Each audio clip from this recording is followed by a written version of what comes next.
Hey there guys, I'm out here bringing another Pokemon X and Y near Wi-Fi battle. Quick update, I did get my new computer, which is why I'm narrating this video. Hopefully I will upload more. I know it's been like almost 2 weeks since my last upload, so yeah, I'm gonna try my best to upload every 2 days, so yeah, just watch out for that. But today I got a Smogon doubles match. It's going to be against my good friends Michael, aka EmpoleonBob. I'll make sure to drop his link down in the description below. He does say he'll upload in the future, so make sure to go check out his channel. But this is not a VGC match. This is a Smogon doubles match. The only difference, main difference I think, is just that instead of 4 Pokemon, we get to use all 6 Pokemon. And sorry about my voice there. I did actually go watch some of Cybertron's videos. If you guys don't know who he is, he's actually a really good VGC player.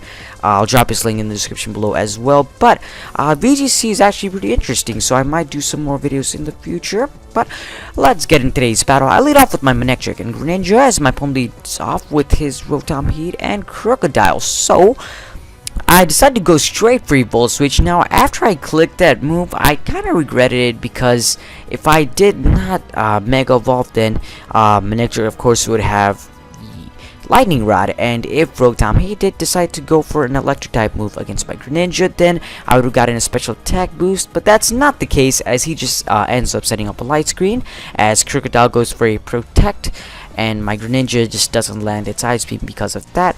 But I'm going to go for another Ice Beam here, because I predicted him to stay in for some odd reason. It was pretty obvious that he was going to switch out due to the fact that I have 2 water types out, and ground types aren't necessarily good against water types. But he does bring out a Slowbro on the Crocodile spot, and Overheat is going to be able to destroy my Greninja. That is a great play on his part, as I do end up going for a Hydro Pump on his Rotom Heat. No, I did that last turn. No, wait, what? I'm sorry, I got confused myself. But I do bring out my Aegislash here, as my opponent makes a switch right back into his Crocodile. Because of the Intimidate, my attack will be crippled. And not only that, in a bit you will see what the Rotom Heat decides to go for. He decides to go for a Trick, I believe, and you guys might have been thinking, what item could he possibly have? He turns out to have the Flame Orb. Wow, Flame Orb Rotom Heat. I gotta give Michael props on that, because I did not expect a Flame Orb coming my way. So he knows that I'm gonna go for a Volt Switch or a Hydro Pump, so he will bring out his Amoonguss on the Rotom Heat spot, as I do end up going for the Hydro Pump. That's gonna do nothing, and the Crocodile does go for a Protect, just to scout out what my, if my Rotom Wash was gonna attack the Crocodile. Now, Amoonguss does seem like a threat here, because I really don't want it putting any of my Pokemon to sleep. But I completely forgot that. And I go for a King Shield right here, as I do believe I go for a Volt Switch. Or, yeah, I do think I go for a Volt Switch here, right? As Crimson Jaw goes for an Earthquake. It's gonna end up just attacking its own Amoonguss, so that's not a big deal. Actually, I think I go for a Hydro Pump here. Yeah, I do go for a Hydro Pump, and I unfortunately end up missing, which kind of sucks, but it's fine, because the Crocodile did deal some great damage with the Earthquake onto his Amoonguss. So basically, he's gonna go for another Protect, which is really annoying, starting to be a pain. As I go for a Will-O-Wisp here, I am able to burn the Amoonguss, and I go for a Iron Head on the Crocodile. Of course, he goes for a Protect, so that's not going to do anything. And the Giga Drain from the Amoonguss to my Rotom Wash is actually going to do a lot of damage. I did not expect it to do nearly as much. But then again, I am a physically defensive Rotom Wash. Or especially defensive Rotom Wash comment? I don't know. But I actually never had a VGC match before this, so if I am playing crappy, well, that's my excuse. And on the other hand, I think Michael did actually play some VGC and doubles before this match. So as I do go for the Volt Switch here onto the Amoonguss, it does about 2%, which is whatever, I guess. I just need to switch out into my Manectric, completely forgetting the fact that Amoonguss does get a Spore, which is gonna annihilate me. Not really, it's just gonna hurt me a lot. I really didn't want Manectric getting put to sleep, because it was going to be one of the key Pokemon in this match. This turn I do just decide to let my Manectric stay in, as well as my Aegislash. I know that the burn is racking up on me, but it's fine because honestly Aegislash is just there as fodder, and I really don't want to switch out into anything, so it's just gonna be there until it dies. So as my opponent's gonna actually switch out both of his Pokemons, he's gonna bring out the Rotom Heat in one, and he will decide to bring out the Crocodile on the other Pokemon. Now the reason why he did this is because since the fact that Rotom Heat does get Levitate, he will be able to drop a super effective Earthquake on both of my Pokemon and just kill both of them, as Rotom Heat of course would not take any damage to it. So I go for your Iron Head here on the Rotom Heat, just trying to get up some damage. Hey, damage is damage, so it's fine. Of course I don't want my Minute die off just yet. I still think that he might be able to wake up late game and hopefully if not sweep and just cripple his team with some attacks, as Earthquake's literally just gonna be a waste here, as I do just go for a Kick Shield with my Aegislash. As Rotom Heat of course just set up another light screen, which is really bad, but it's fine. It's fine. I'll have to learn to deal with it. But here, Aegislash will be able to hang on here for about 2 more turns, as the Crocodile of course goes for another Protect, as I just about switch out here, predicting him to actually switch out into Zamungus. As I bring out my Talonflame, as Rotom Heat is... Oh no, wait, never mind. I bring out my Diggersby.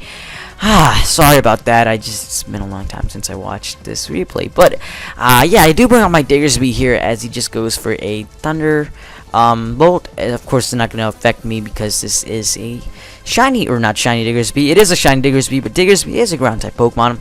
Also, big shout out to Hidden Power Flying, as he did give me the Diggersby, and he did record this battle for me. But the Crocodile is going to go for a Karate Chop, but it's fine because I am able to take it and just OHKO the Crocodile. Obviously, this is a choice bonded Diggersby, so that's a dead Crocodile. So that's the first Pokemon that we took out on the opponent's side of the field. Wow, this was a long battle. But now we're going to bring out our Rotom Wash, as the Rotom Heat just decides to go for a trick. Of course it's gonna fail, as my Aegislash is barely able to hang on there with 2 HP. Now in comes the Mega Zubat. Of course it's actually not Mega Zubat, it's a false name, false advertising, I guess. I really wish there was a Mega Zubat. But the Draco, we are barely able to survive the Draco Meteor, and of course he does have the Power Herb, so he will go right back to neutral and not -2, which is gonna be a pain. So this turn I do believe I bring out my Talonflame, as the Thunderbolt is about to kill me. Or no, never mind. I am barely able to live with 3 HP, and with the leftovers I'm back at a nice and powerful 14 HP, as Aegislash does go down. So this is not looking too good for me, as Talonflame can't survive a hit after this. So I bring out my Diggersby here, and I go for a Brave Bird on the Noivern, and something was telling me that he was not gonna die off to the Brave Bird, as he barely lives. So I decided to double team and double prioritize the Noivern, which means that after a quick attack it's gonna end up dying, as the Rotom Heat just goes for a Thunderbolt. Of course it has nothing attack except my Diggersby, which is a ground type, so it's not gonna affect it. So at the end of the day it all worked out. I bring out my Rotom Washer, who's barely hanging on with 16 HP. I don't want to stay in against that Slowbro, because of course it can take me out with the Scald. As I do bring out my Manectric, and the Intimidator of course not going to matter, since both of our opponent's Pokemon are especially defensive and especially offensive mons.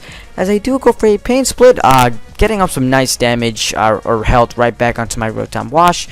But of course the Thunderbolt is going to do a decent amount to my Rotom Wash, so I am back at, I believe, a little under 50%. Oh, never mind, I take that back. I'm at like 34%, so it's not too good, but it's not bad at the same time.